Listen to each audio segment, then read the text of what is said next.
Jennifer pressed her boots into the crunching snow as she made her way through the familiar forest trail. The towering pines swayed gently, their needles dusted with a fine layer of frost. It was December 24th, 1988, a bitterly cold winter afternoon in the mountain village she called home. Jennifer had always found solace in these woods, a serene escape after long hours at school. But today, the quiet seemed different, ominous. Her school bag weighed heavily on her back, but it wasn't the weight of books that burdened her. Something about the atmosphere felt charged, the kind of tension that made the hairs on the back of her neck stand on end.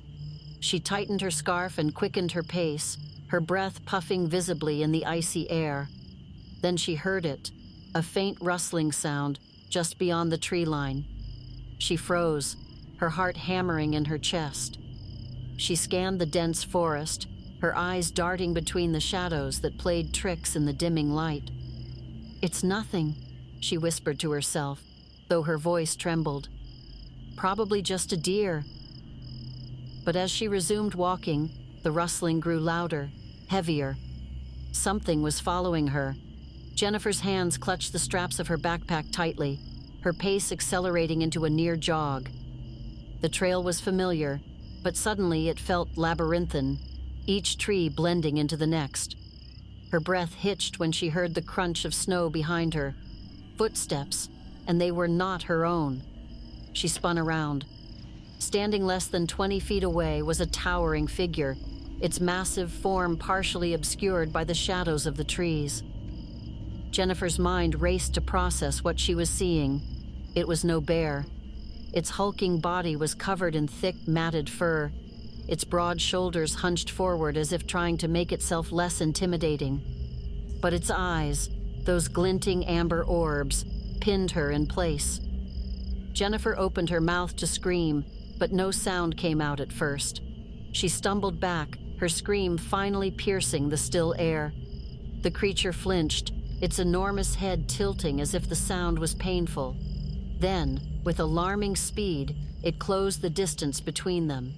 Jennifer's instincts screamed at her to run, but her legs were frozen in terror. Before she could react, the creature was in front of her. Its size was even more daunting up close. It had to be at least 8 feet tall. Jennifer's screams were muffled as a massive, fur-covered hand clamped over her mouth. The creature leaned in, its nostrils flaring as it inhaled deeply, its face so close she could feel its hot breath against her skin. Tears streamed down her face, but her body refused to move. Then something strange happened. The creature's posture softened, and its grip on her mouth loosened ever so slightly.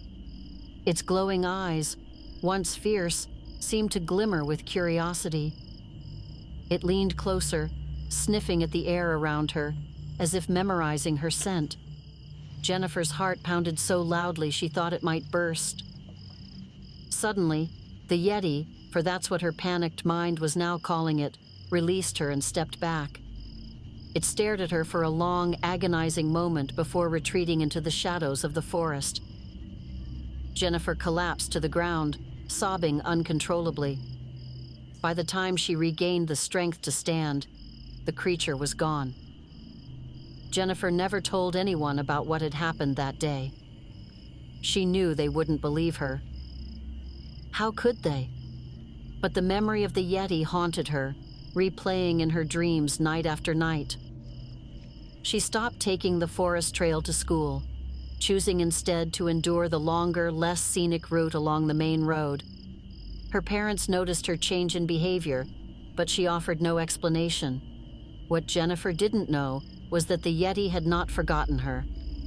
Every evening, it would return to the forest trail, its amber eyes scanning the path for her familiar figure. It would crouch low, waiting, its powerful lungs inhaling deeply in search of her unique scent. Day after day, it waited. And when Jennifer didn't appear, its restlessness grew. The Yeti was no mindless monster. It had thoughts, feelings, even desires, though they were far removed from human understanding. It was captivated by Jennifer, her scent, her voice, her fragile beauty. For the first time in its solitary existence, it felt a connection. But as the days turned into weeks and Jennifer continued to avoid the forest, the Yeti's patience wore thin.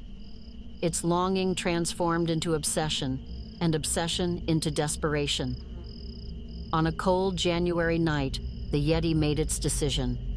If Jennifer would not come to the forest, it would go to her. Jennifer sat in her bedroom, the soft glow of her bedside lamp casting long shadows on the walls.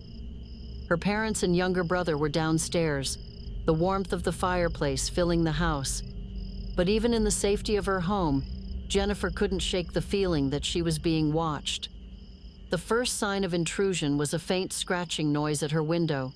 She froze, her eyes darting to the frost-covered glass. The scratching grew louder, more insistent.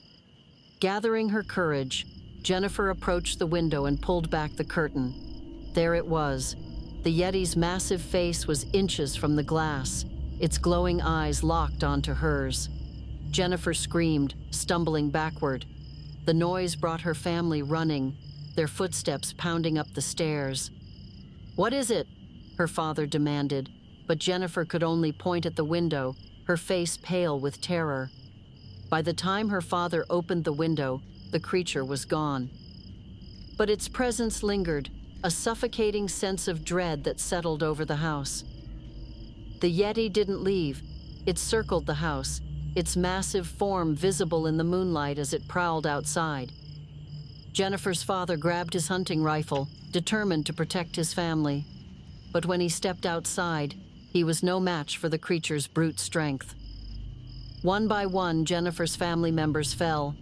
Her mother's screams were cut short, her younger brother's cries echoing into the night. Jennifer barricaded herself in her room, trembling as the sounds of destruction filled the house. Finally, the door to her bedroom burst open, and the Yeti stepped inside.